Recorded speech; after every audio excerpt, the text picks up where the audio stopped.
Selamat pagi. Saya percaya kita semua berkumpul di tempat ini karena kemurahan Tuhan, amin. Kita adalah orang-orang yang mengalami kebaikan Tuhan, kita mengalami pertolongan Tuhan. Dan biar pagi hari ini kita mau datang dengan memuji menyembah Tuhan, kita mau tinggikan nama Tuhan. Amin, terima kasih Tuhan buat pagi hari ini. Kami bersyukur, kami mau meninggikan nama Tuhan, kami mau memuliakan-Mu Tuhan. Kami mau bersyukur untuk segala kebaikan Tuhan. Terima kasih Tuhan, Kau segalanya bagi kami Tuhan. Haleluya. Terima kasih buat pertolongan Tuhan, buat kebaikan-Mu Tuhan. Terima kasih buat pemeliharaan-Mu yang baik, yang luar biasa buat kami Bapa.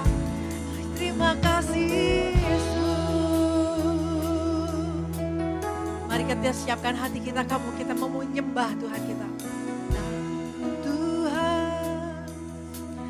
Temukan wajah-Mu dengan hati tulus, hanya rasa cinta kepadamu yang menarikku dekat padamu. Ku datang Tuhan, temukan wajah-Mu dengan hati tulus, hanya rasa cinta kepadamu yang menarikku dekat padamu. Hati yang menyembah, hati yang melekat padamu Yesusku, kekasih hatiku. Engkaulah hidupku, segalanya bagiku, pujaanku selama-lamanya. Mau menyembah-Mu.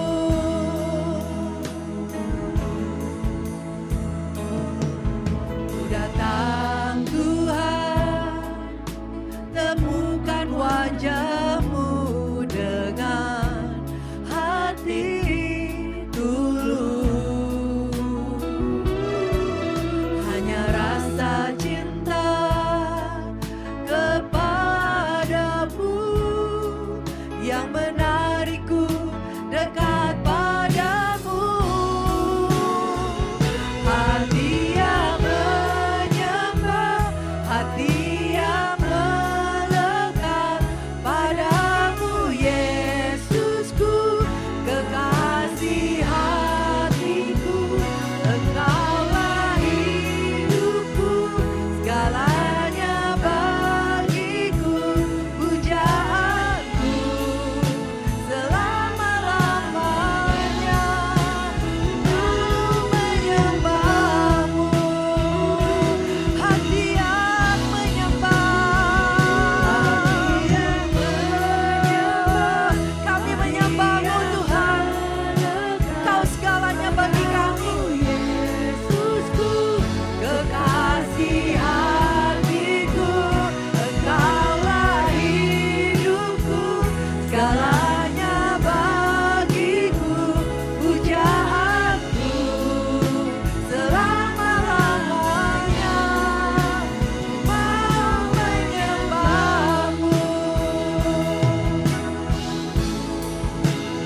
Mau menyembah-Mu.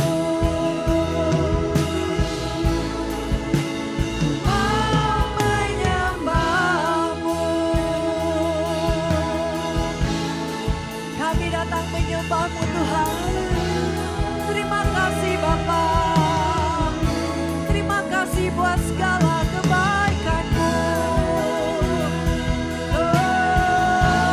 Kau sumber hidup kami Tuhan. Kiaralabayaralabayase. Hanya Engkau yang kami tinggikan dalam hidup kami. Kinarayarabo.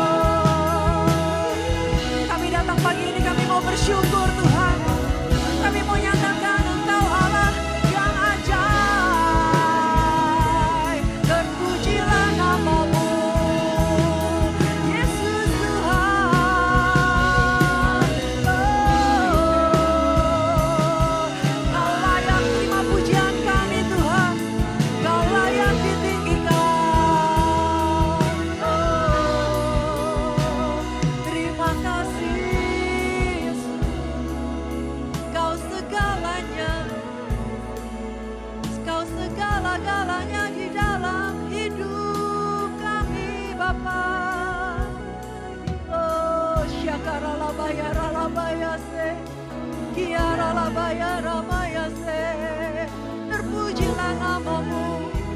Dan pagi hari ini kami mau nyatakan betapa kami mengasihi Engkau Tuhan. How we love you Lord. How we love you Jesus.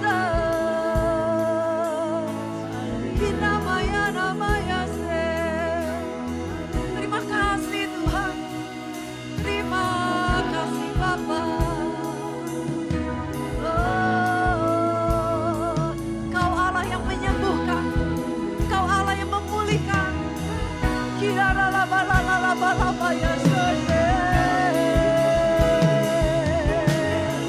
Haleluya. Haleluya. Mari sama-sama katakan. Hati yang menyembah, hati yang melekat padamu Yesusku, kekasih hatiku, Engkaulah hidup. Kau segala-galanya bagi kami Tuhan. Bagiku, pujaanku selama-lamanya. Kami mengundang semuanya untuk bangkit berdiri. Hati yang melekat, hati yang menyembah, hati yang melekat padamu Yesusku, kekasih hatiku, Engkaulah hidupku, segalanya bagiku, pujaanku selama-lamanya. Ku mau menyembahmu, ku mau menyembahmu, ku mau menyembahmu. Haleluya. Terima kasih Tuhan. Haleluya. Haleluya. Berikan sekali lagi tepuk tangan yang paling meriah bagi Tuhan kita. Siap memuji Tuhan. Haleluya. Kita mau nyatakan pagi hari ini. Kita mau ingat kembali kebaikan Tuhan. Bagaimana Yesus telah mati buat kita.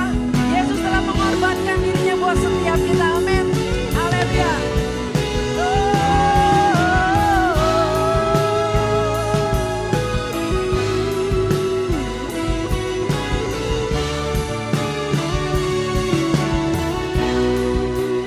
Begitu besar kasih-Mu Bapa, Kau berikan anak-Mu yang tunggal.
Tuhan.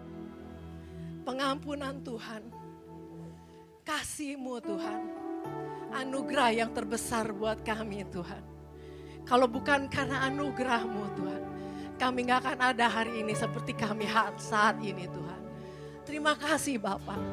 Anugerah-Mu mengampuni. Anugerah-Mu yang memberikan kami pertolongan. Anugerah-Mu Tuhan yang menyelamatkan. Terima kasih Tuhan. Biar mata kami pagi hari ini selalu tertuju kepadamu.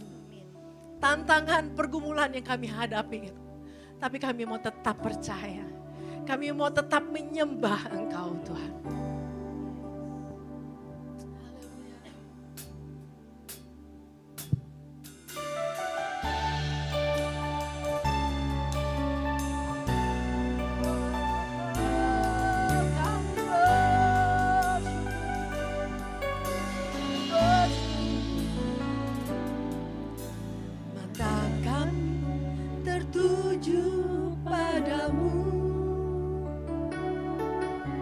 Kekuatanku hanya di dalam-Mu, erat dalam dekap-Mu, terlebih di saat ku tak mengerti.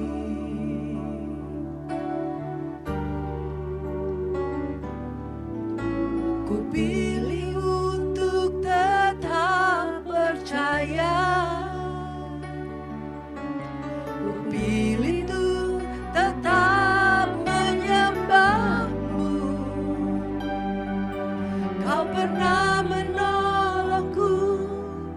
Kau punya 1000 cara untuk angkatku.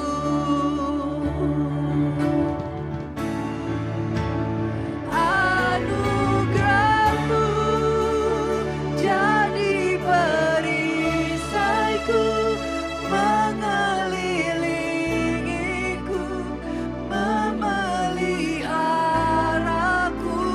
Anugerah-Mu untuk seumur hidupku. Ada saat yang lain pergi. Anugerah-Mu jadi perisaiku, mengelilingiku, memeliharaku. Anugerah-Mu untuk seumur hidupku terjadi dalam hidupku. Mari kita sama-sama katakan. Pilih tetap untuk percaya. Ku pilih untuk tetap menyembah-Mu. Kau pernah menolongku. Kau punya 1000 cara untuk angkatku. Anugerah-Mu jadi perisaiku, mengelilingiku, memeliharaku. Anugerah-Mu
menyembah Engkau Tuhan. Kiaralabayaralabayasi. Kiarabayasi. Allah sumber kekuatanku. Allah sumber perlindunganku. Kau Allah sumber hidup kami Tuhan. Kiaralabayasi. Kiralabayaralabalaba. Pagi hari ini Tuhan, apapun keadaan kami mau nyatakan, kami mau bersyukur buat anugerah-Mu Tuhan. Kami gak mau menyia-nyiakan anugerah-Mu yang begitu luar biasa bagi kami Tuhan.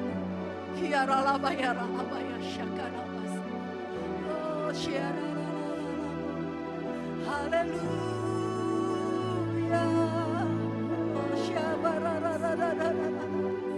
Betapa kami mengasihi-Mu Tuhan. Jesus.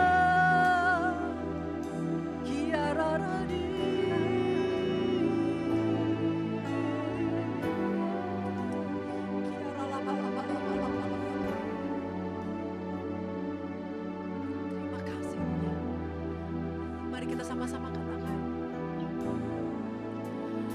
Anugerah-Mu jadi perisaiku, mengelilingiku, memeliharaku. Anugerah-Mu untuk seumur hidup. Saat yang lain pergi, anugerah-Mu jadi perisaiku, mengelilingiku, memeliharaku.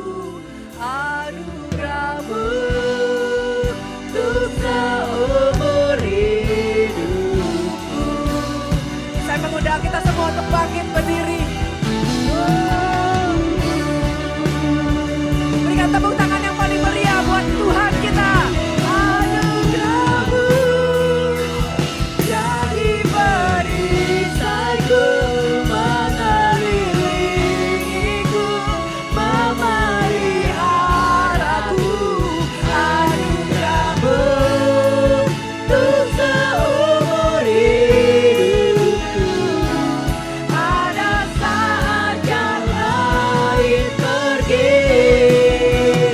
Anugerah-Mu jadi perisaiku, mengelilingiku, memeliharaku. Anugerah-Mu untuk seumur hidupku. Terjadi dalam hidupku. Terjadi di hidupku.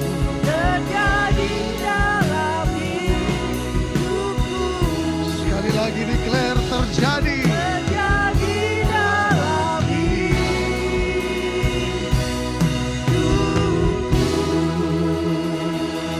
Amin, amin, amin, amin, amin, amin. Kami bersyukur karena kami telah menerima anugerah dari Tuhan. Kami yang tidak mampu menyelamatkan diri kami sendiri, kini telah diselamatkan oleh karena Kristus datang dalam hidup kami. Kami yang harusnya mati karena dosa, kini beroleh hidup karena Yesus Kristus. Bapa, permuliakan nama-Mu sendiri lewat renungan ini. Tolong hamba-Mu untuk meninggikan nama-Mu dalam penyampaian berita kebenaran ini.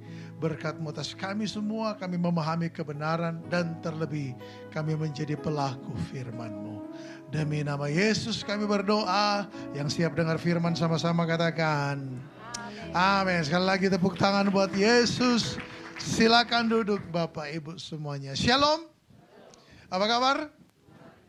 Luar biasa karena Tuhan. Amin. Oke, senang sekali saya Yuri Abbas dapat kembali berjumpa dengan Bapak Ibu untuk menyampaikan kebenaran firman Tuhan di sesi yang kedua ini. Tadi di sesi pertama kami bicara dan merenungkan bahwa kehidupan ini ada eksis semua karena Kristus. Amin saudara.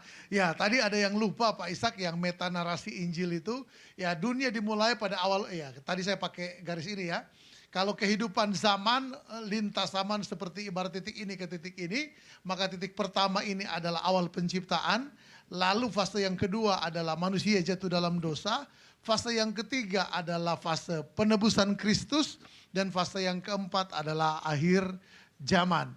Dari penciptaan sampai ke kejatuhan, segala sesuatu berlangsung dengan indah, baik, dan sempurna. Tetapi ketika manusia jatuh dalam dosa, manusia kehilangan kemuliaan Allah. Betul ya? Sehingga dari fase kejatuhan sampai ke penebusan Kristus, ya siapapun manusia yang ada di sini, apapun peringkat rohaninya, rakyat biasa, orang miskin, orang kaya, nabi, raja, ya kan, semuanya punya dosa. Lalu dijaga oleh sebuah hukum yang bernama hukum Taurat. Agar manusia tidak menyimpang terlalu jauh dan mengetahui apa yang benar, apa yang salah. Manusia dijaga oleh hukum. Sampai yang sempurna itu datang. Yesus adalah hukum Taurat yang sempurna. Dia tidak datang untuk menghapus hukum Taurat, tapi dia datang supaya hukum Taurat dengan segala tuntutannya digenapi. Sehingga begini, sejak manusia jatuh dalam dosa, manusia layak untuk mati, binasa. Karena upah dosa adalah maut. Apa yang Yesus lakukan? Yesus menyerahkan nyawanya supaya Anda dan saya yang seharusnya mati akibat dosa, diambil hukuman bagi kita, digantikan oleh Dia. Sehingga oleh kematiannya kita menerima kehidupan. Amin. Lalu setelah dari masa penebusan sampai ke masa akhir zaman, semua perbuatan kita yang tidak sempurna ini harus bergantung kepada penebusan Kristus. Amin. Sehingga apapun aktivitasmu setiap hari, engkau harus selalu mengingat bahwa engkau ada karena Kristus.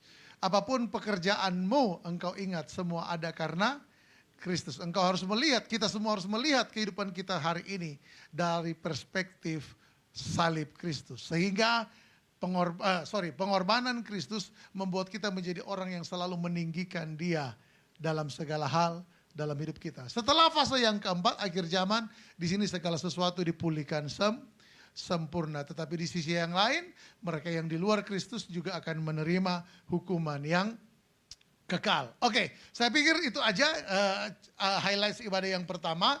Kalau ada rekamannya nanti saudara boleh minta sendiri. Di ibadah yang kedua saya menyampaikan tema yang berbeda. Namun sebenarnya tidak terpisah jauh dengan poin yang pertama. Memiliki satu pemikiran yang sama. Judul tema khotbah kita pada ibadah yang kedua ini adalah Total Devotion. Boleh ucapkan? Ya, atau devosi total, ya kan, ya. Buku ini, judul ini tidak saya dapat dengar karena kecerdasan saya. Saya pernah baca buku Total Devosi, kisah tentang para martir. Itu kisah-kisah yang luar biasa.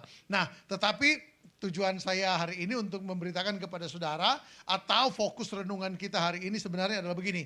Memahami tujuan Kristus memperlihatkan pengorbanan yang dilakukan manusia sebagai gambaran pengorbanannya. Ya, jadi memahami, manusia itu kok ada, Alkitab itu kasih contoh pengorbanan manusia, rupanya itu adalah gambaran pengorbanan Kristus, ya kan, total devotion. Jadi kata kunci kita hari ini adalah pengorbanan. Bilang sama-sama pengorbanan. Ya, hal yang paling banyak dan yang paling mudah memukau manusia adalah demonstrasi sebuah pengorbanan. Setuju dengan saya? Kita itu, ya saya senang sekali, istri saya senang nonton film yang berbau drama, ya kan. Ya, dia satu kali pernah ajak saya nonton film dan isinya drama semuanya. Dan udah drama 3 jam durasi film itu. Saudara bisa membayangkan penderitaan saya, ya kan, demi menyenangkan istri. Ya kan, itu gara-gara ikut camp pria katanya kalau istri punya keinginan nonton film tertentu, kita ikut dan saya menderita selama 3 jam. Ya kan, karena film yang gue banget itu film perang berlatar belakang kisah nyata. Aduh, itu kalau udah filmnya perang, latar belakang kisah nyata, saudara telepon saya, kita nonton bersama. Amin. Bahkan saudara tolong setelah selesai ibadah, kasih bocoran beberapa judul, mana tahu saya belum nonton. Saya itu kalau film perang latar belakang kisah nyata, itu gue banget. Kenapa? Ya mungkin juga sama. Istri saya sebenarnya judul filmnya berbeda, apa tuh jenis film yang berbeda itu sebutannya istilahnya apa? Genre, thank you. Genre yang berbeda, tetapi kami punya, sebenarnya genre yang berbeda ini kesimpulannya juga tentang hal yang sama. Pengorbanan, betul ya?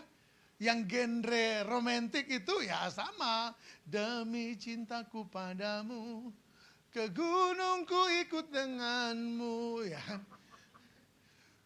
Laut kan ku seberangi, itu karena kamu belum pernah ke kampung saya di Sangir, kawan.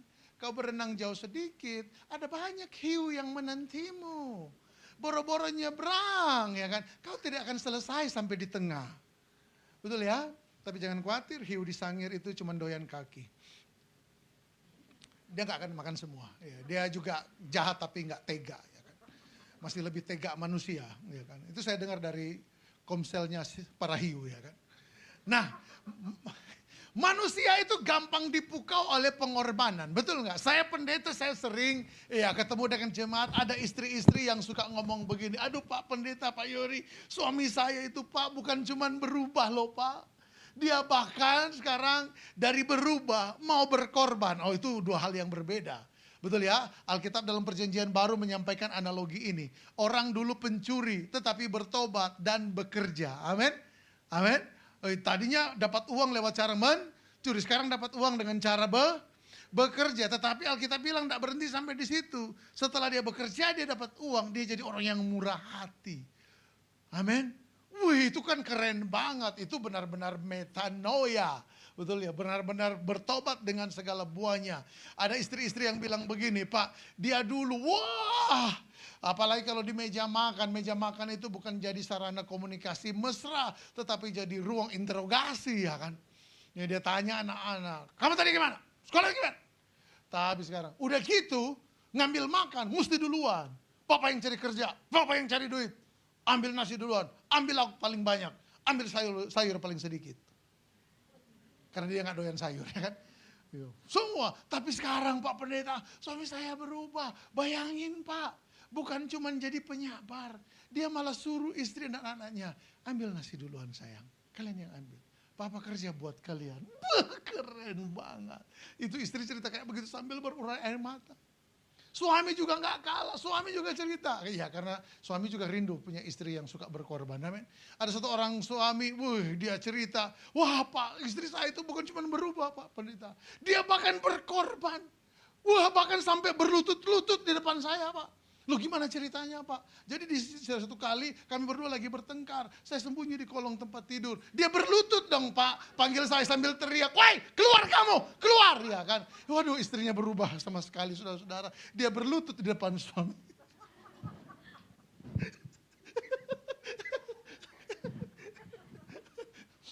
Haleluya. Kisah pengorbanan memang selalu memukau manusia. So, mari kita lihat ada sebuah kisah pengorbanan manusia yang sebenarnya ditunjukkan oleh Yesus dengan sengaja sebagai penuntun kepada pengorbanan yang lebih besar. Bapak Ibu pasti sudah hafal dan tahu kisah ini. Cuman mungkin lupa ayatnya ada di mana. Markus pasal 12 ayat 41 sampai 44. Markus pasal 12 ayat 41 sampai 44, mari kita baca dengan keroyokan. 2, 3, mulai. Pada suatu kali Yesus duduk menghadapi apa? Peti persembahan dan bilang sama-sama, memperhatikan bagaimana orang banyak memasukkan apa? Uang ke dalam peti itu. Yesus itu kalau hidup di zaman ini belum tahu aja dia. Pasti sudah ada jemaat yang videoin, lalu diviralin dengan caption, katanya guru, katanya rohani, kepo banget sama persembahan orang. Untung dia hidup di zaman yang tepat. Amin. Amin. Itu gara-gara yang berlutut tadi itu sih. Ya kan? Tulisan warna merah, lanjut. Banyak orang kaya memberi jumlah yang apa? Besar. Aduh, puji Tuhan, terima kasih untuk orang-orang kaya di ruangan ini. Ya, berarti sudah ketebak persembahan Anda. Haleluya. Lanjut. Lalu datanglah seorang apa? Janda yang miskin dan ia memasukkan dua peser, yaitu satu duit. Berhenti sebentar di situ, saya baca satu tulisan dari Pak Bambang Kristanto. Dia bilang begini, satu keping koin di zaman Alexander Janus pada waktu itu nilainya hanya 1/8 sen.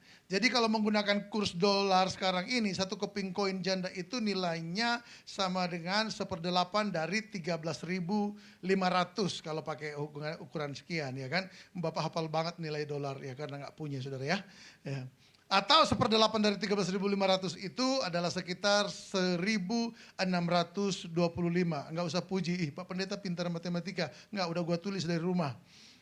1.625. Jadi jika janda miskin itu memberi 2 koin, maka total pemberiannya itu pakai nilai mata uang masa kini kurang lebih 3.250 rupiah. Tapi kemudian jumlah ini tiba-tiba menarik hati Yesus. Betul ya? Dan ini juga menarik hati banyak kita sehingga ya seringkali kita, ya ini saya yakin bukan khotbah pertama di tempat ini. Saya coba menambahkan nilai yang sudah mungkin disampaikan oleh rekan-rekan hamba Tuhan. Ayat 43 sama-sama. Maka dipanggilnya murid-muridnya dan berkata kepada mereka. Saudara menangkap berarti ada sesuatu yang serius dalam pengamatan Yesus? Betul ya, jumlahnya paling kecil. Lalu kemudian selanjutnya, lalu berkata kepada mereka, Aku berkata kepadamu, atau dalam konteks kita, nih dengarin ya, mau gue bilangin, kurang lebih begitu, betul ya? Gue kasih tahu malu ya, ya kan? Apa maksudnya? Sesungguhnya, saya sengaja kasih warna yang berbeda supaya jadi highlights kita. 2, 3, sesungguhnya janda miskin ini memberi apa? Lebih banyak daripada semua orang yang memasukkan uang ke dalam apa? Peti persembahannya. Logikanya langsung Tuhan kasih. Penjelasannya apa? Bukan kepada jumlah tetapi kepada motif. Saudara, motif itu motif is matter, oke? Okay? Motif itu matter. Nanti saya jelaskan lebih jauh. Next time. Ya, ayat 44. Sebab mereka semua apa? Memberi dari apa? Kelimpahannya. Sama sekali ini bukan kesan ada yang salah dengan memberi dari kelimpahan. Tetapi tadi kita belajar, ada nilai yang lebih tinggi. Betul ya? Lalu kemudian, tetapi janda ini rupanya apa? Memberi dari kekurangannya. Kekurangannya dalam pandangan, oh iya dia cuma punya itu. Lanjut, 2, 3. Semua yang ada padanya. Yaitu seluruh apa? Nafkahnya. Jadi rupanya persembahan yang hanya 3.250 rupiah itu adalah semua yang ada padanya. Halo? Jadi motif, value, rupanya dapat mengalahkan jumlah. Amin. Amin. Ya, saya berdoa semoga minggu depan tidak ada yang gua kasih 5.000 semua Pak ya. Ya kan. Ya, kemarin pendetanya bilang, yang penting biar kecil, yang penting. Ya kan? Loh, kalau memang 5.000 itu adalah semua yang ada padamu, berarti engkau sedang meneladani janda ini. Nah, dari kisah ini sebenarnya muncul yang selalu Bapak Ibu pasti dengan saya suka dengar. Muncul ada 2 perspektif. Yang pertama, kita seringkali mendengar pengajaran atau topik-topik pembicaraan, topik sharing, kita belajar sesuatu dari janda ini. Lalu kenapa Pak Yori kasih tanda tanya di belakang? Karena nanti kita akan menemukan, sungguhkah kita akan belajar dari janda ini? Apakah Yesus sedang mengglorifikasi tindakan janda ini? Atau mungkin perspektif yang kedua, yang saya yakin jemaat orang Kristen yang setia di tempat ini pasti udah tahu. Ya pasti Pak Yori mau khotbah yang kedua biasanya, ya kan? Ya, tetapi izinkan saya mengkhotbahkan karena saya harus menyelesaikan tugas yang sesuai dengan visi saya datang ke Bandung. Diundang khotbah. Oke? Betul ya? Ya karena kita kan keluarga lama ya, sama-sama tahu biasanya toh. Memahami makna apa?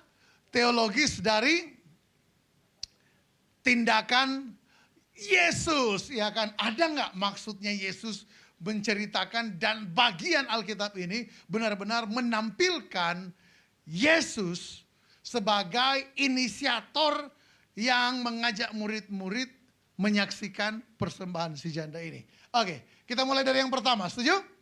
Ya, di bagian yang pertama, akibat dari perspektif yang pertama ini seringkali muncul pemikiran ini. Mana dia?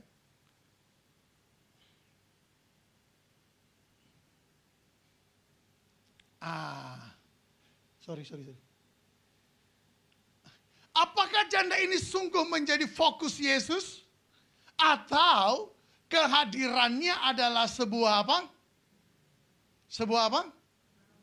Analogi. Bapak Ibu tidak ada yang kesulitan memahami analogi ya. Ya, adalah sebuah analogi. Jawaban saya di sana langsung.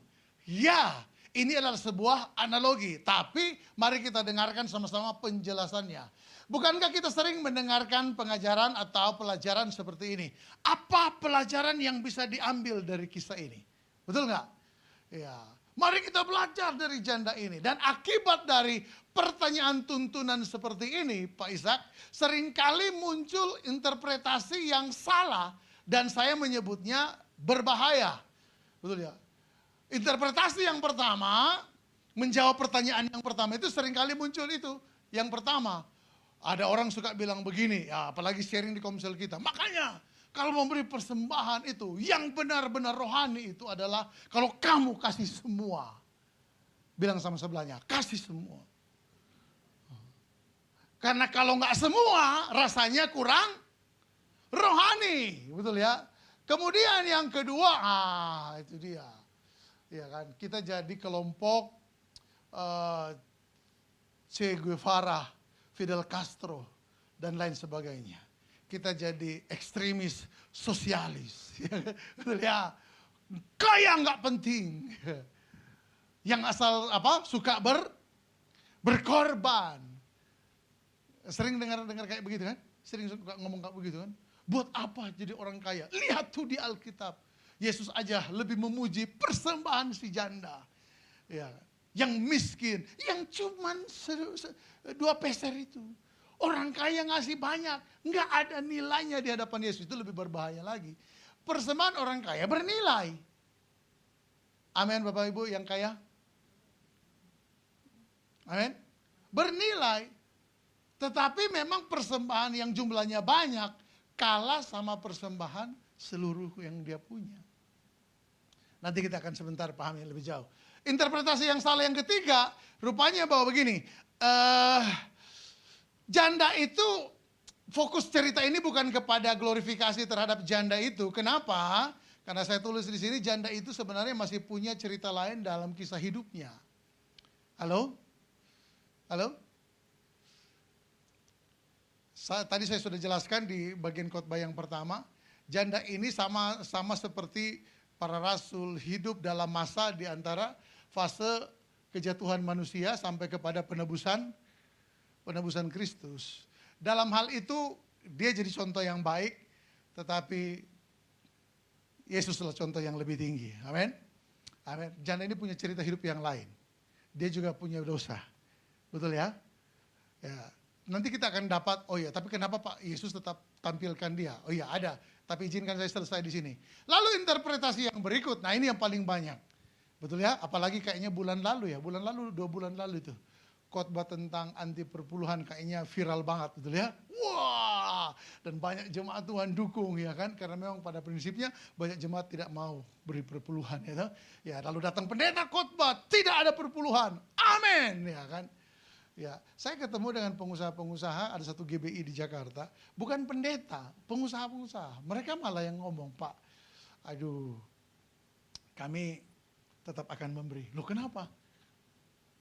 Ya kami lihat bukti nyatanya dalam hidup kami. Ya, kalau di tempat kami, khotbah perpuluhan jarang, kalau nggak mau dibilang nggak pernah ya. Topik-topik seperti itu ada di kelas pemuridan, di ibadah raya jarang. Jarang.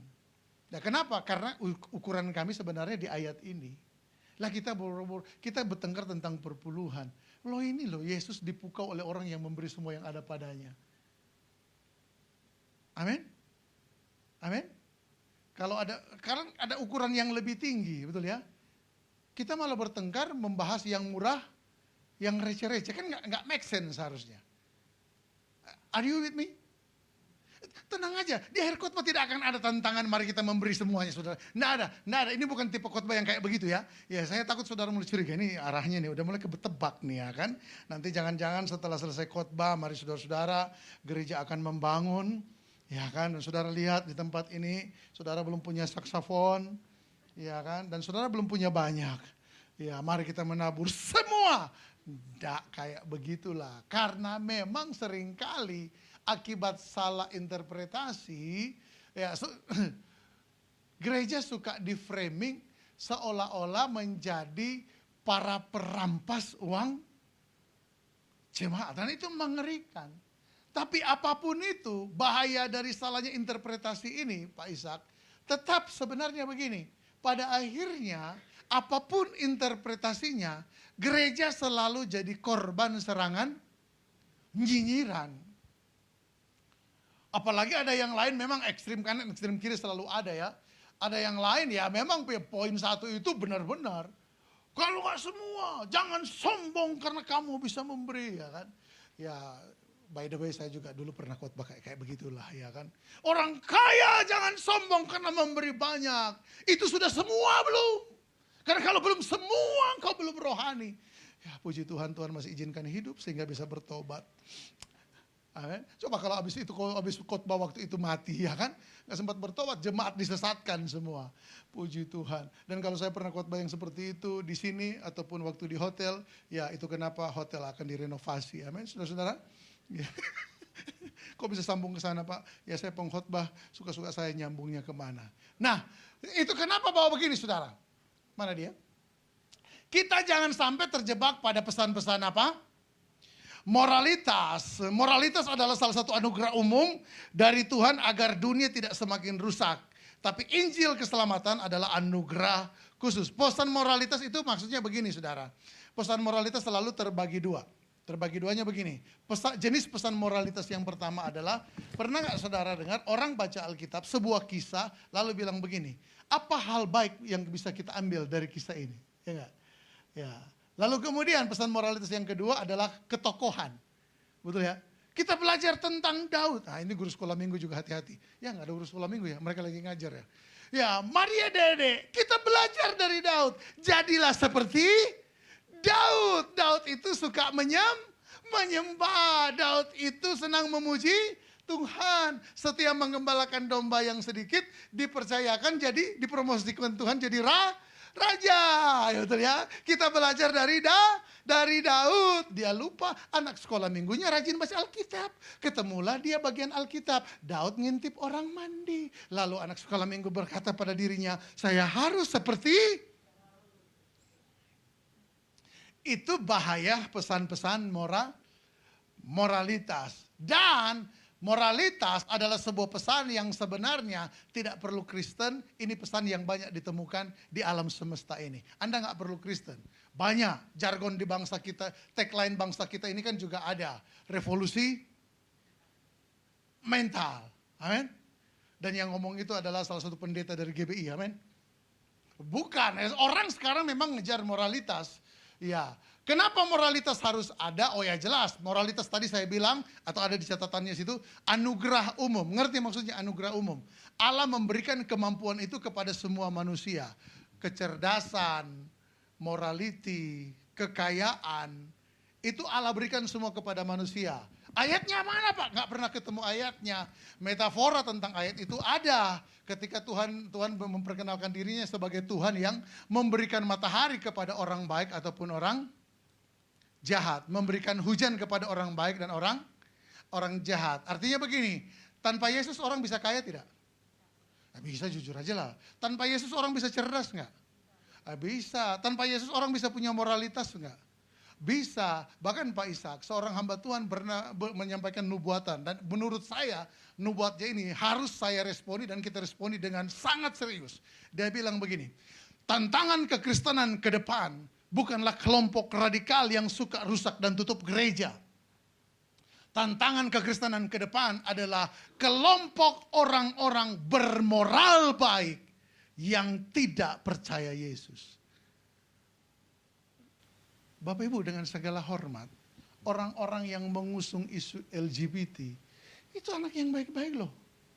Sopan-sopan, lembut, jarang punya suara yang ganas dan garang seperti pendeta Yori ini. Yang kalau manggil orang, woi, nggak ada, woi! Mereka nggak punya suara kayak begitu. Bahkan suaranya lembut, halus, tipis. Hai. Dan itu realitasnya ada Pak Ishak, terjadi. Ada anak-anak Tuhan Kristen, apalagi hari Minggu. Mamanya bilang begini, Dek, antarin mama dong. Mama mau ke rumah si tante ini. Apaan tuh mama ini? Aku mau pelayanan, mau ke gereja. Wih, keren banget. Tetapi anaknya yang agak menyimpang salah jurusan ini, waktu dibilang mamanya kayak begitu, langsung, oh iya ma. Karena memang dia kan gak ke gereja. Ya kan? Iya ma, aku antarin. Wih, diantarin. Bahkan bukan cuma diantarin. Sambil jalan menuju mobil, mamanya digandeng. Wih, terpesona lah mamanya. Buset dah, anak gua yang rajin ke gereja itu disuruh ngantar aja susah benar. Giliran anak yang ini, ya memang otaknya agak sedikit jam 7:05. Agak salah-salah jurusan.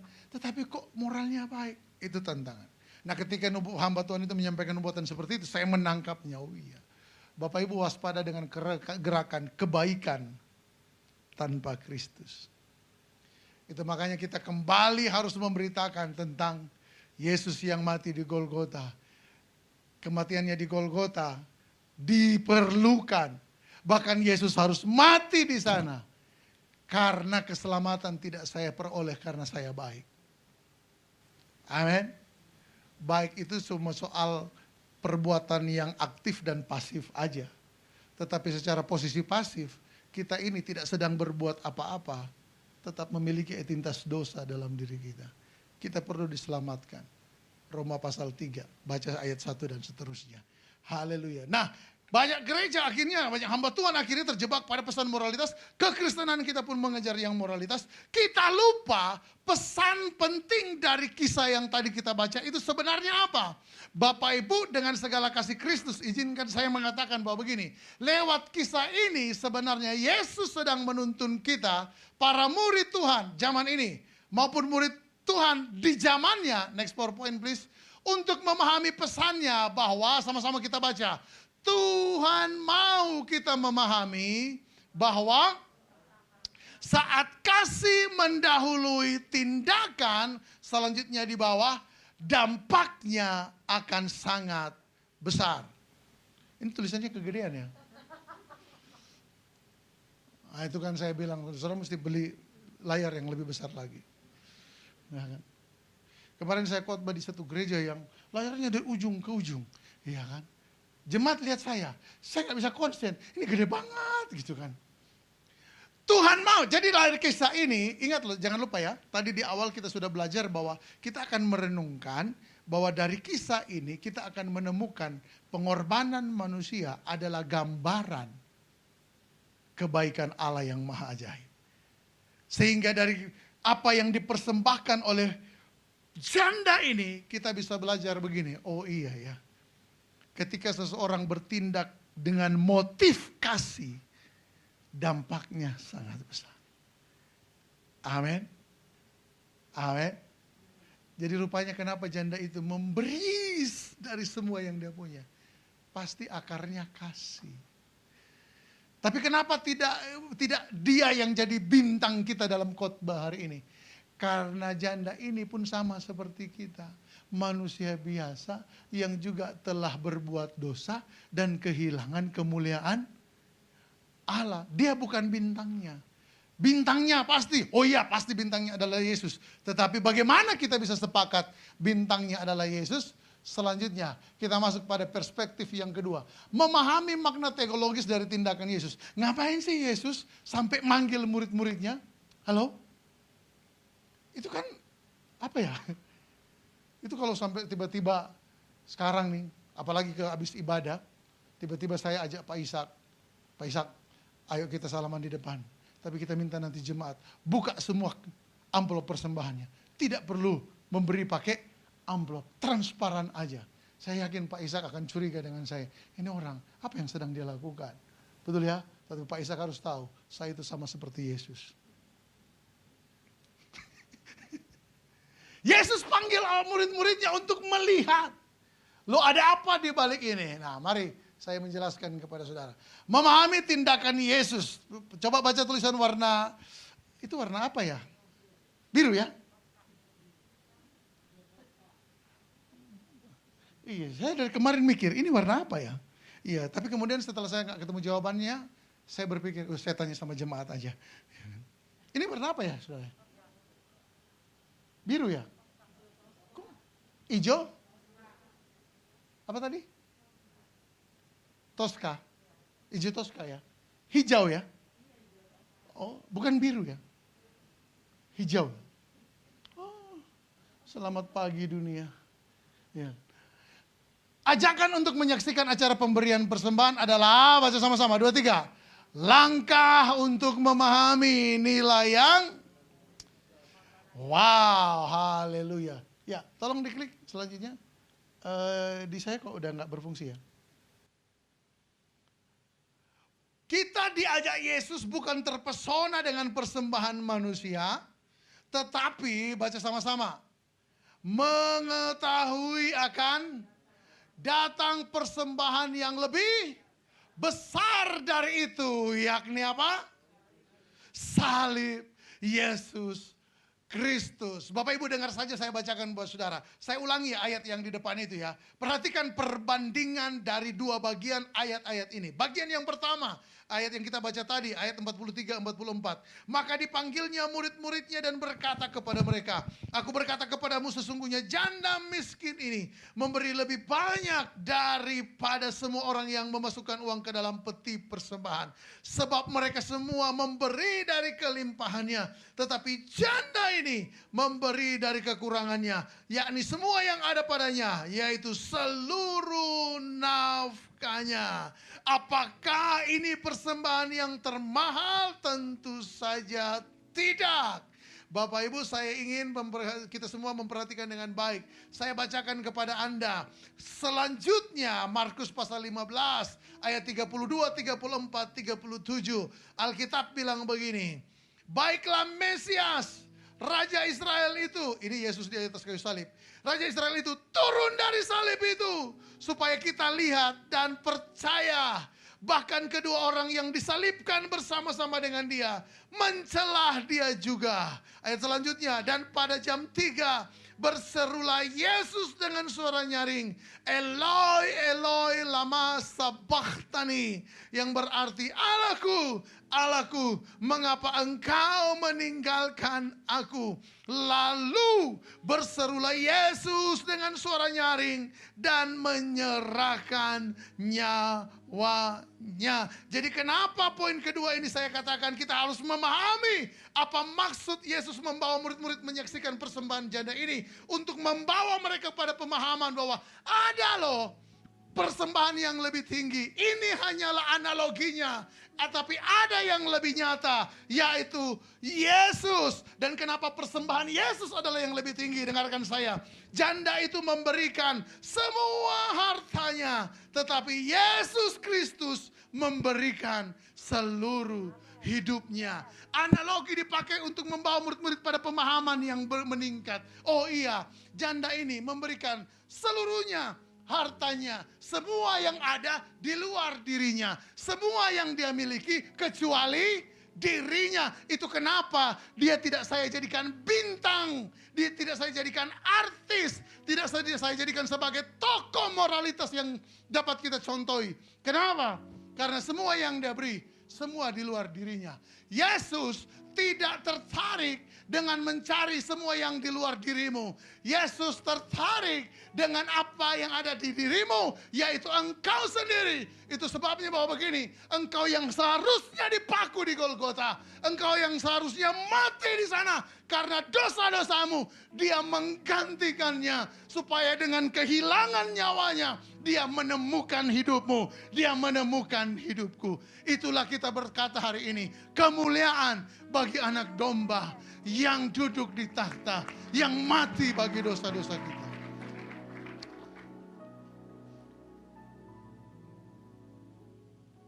Janda ini telah menjadi alat sebagai perbandingan. Ketika seseorang bertindak karena kasih, dampaknya sangat besar. Yesus harus mati supaya saya tidak mati.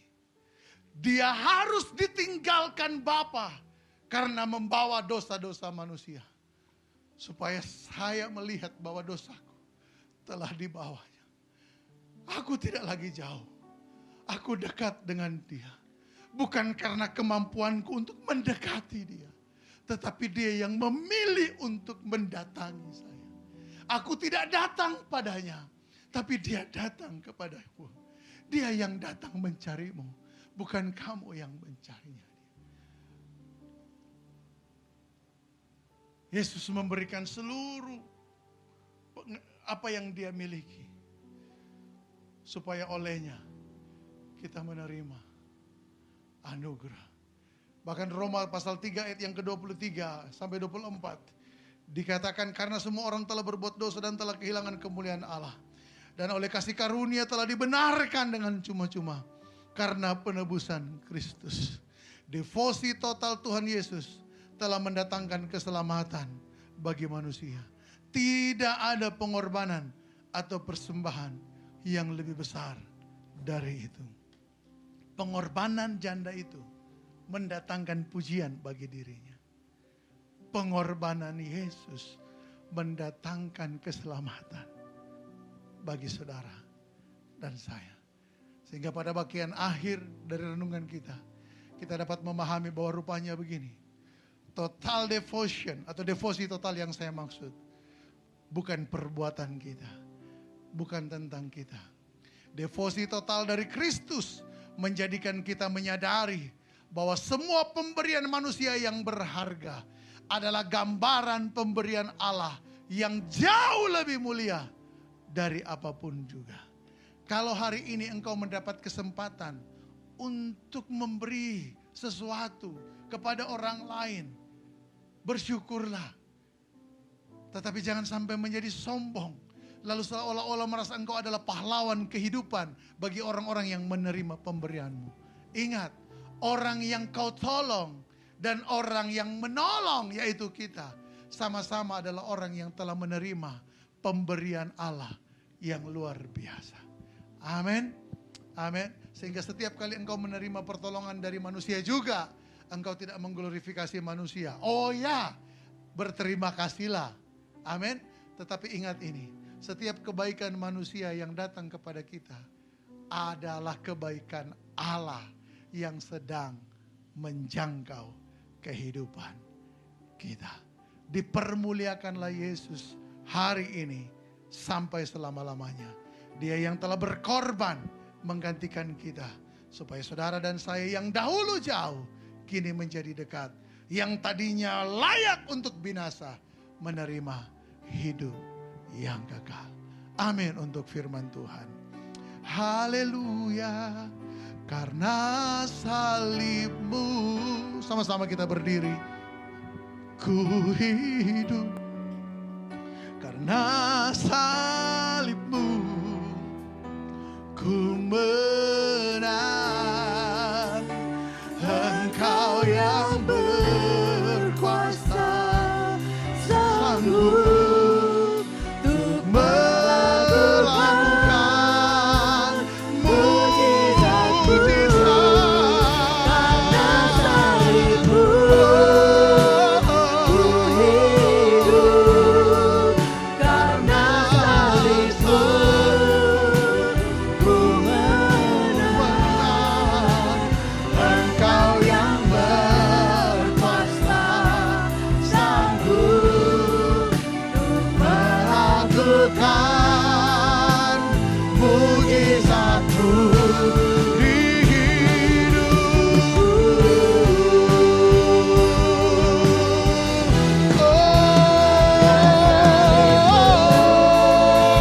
Ku hidup karena salibmu, ku menang. Yes. Engkau yang berkuasa, sanggup melakukan mujizat-Mu. Karena salibmu, ku hidup. Karena salibmu, ku menang. Engkau yang berkuasa, sanggup melakukan mujizat-Mu di hidupku.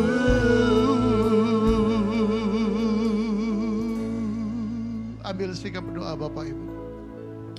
Bapa, kami mengucap syukur. Tidak ada pengorbanan yang dapat dijangkau, dapat dilakukan oleh manusia, yang dapat menyamai, bahkan mendekati pengorbanan-Mu. Pengorbanan kami dalam dunia ini berguna bagi diri kami sendiri, mendatangkan kebaikan bagi diri kami sendiri. Tetapi pengorbanan-Mu, justru pengorbanan-Mu yang menyelamatkan kami, yang memulihkan kami, yang membaharui hidup kami. Terima kasih Tuhan. Dan biar lewat kebenaran ini, kami bersepakat dengan Roh Kudus, agar hidup kami terus kami bawa, senantiasa di bawah kaki Tuhan. Menghormati Tuhan, meninggikan Tuhan, takut akan Tuhan, sayang sama Tuhan. Terima kasih Tuhan. Kami terima kebenaran ini dengan segenap hati. Engkaulah pengorbanan terbesar dalam hidup kami. Terpujilah nama-Mu. Dalam nama Yesus. Sama-sama katakan. Amin. Amin. Puji Tuhan, jemaat yang dikasih Tuhan Yesus, sebentar kita akhiri ibadah kita pada pagi menuju siang ini. Mari kita angkat kedua belah tangan kita, arahkan hati kita, fokuskan terus terhubung dengan Yesus senantiasa. Pergilah, pulanglah dan jadilah saksi-saksi Kristus. Mari jemaat yang dikasih Tuhan, terimalah berkat damai dan sejahtera daripada Allah Bapa, kasih karunia daripada Tuhan Yesus Kristus, dan persekutuan Roh Kudus yang ada manis menyertai setiap kita semua mulai pada pagi hari yang indah ini sampai hari Maranatha. Tuhan Yesus menjemput setiap kita di awan-awan yang permai. Setiap kita percaya menerima, kita sama-sama katakan amin. Tuhan Yesus berkati.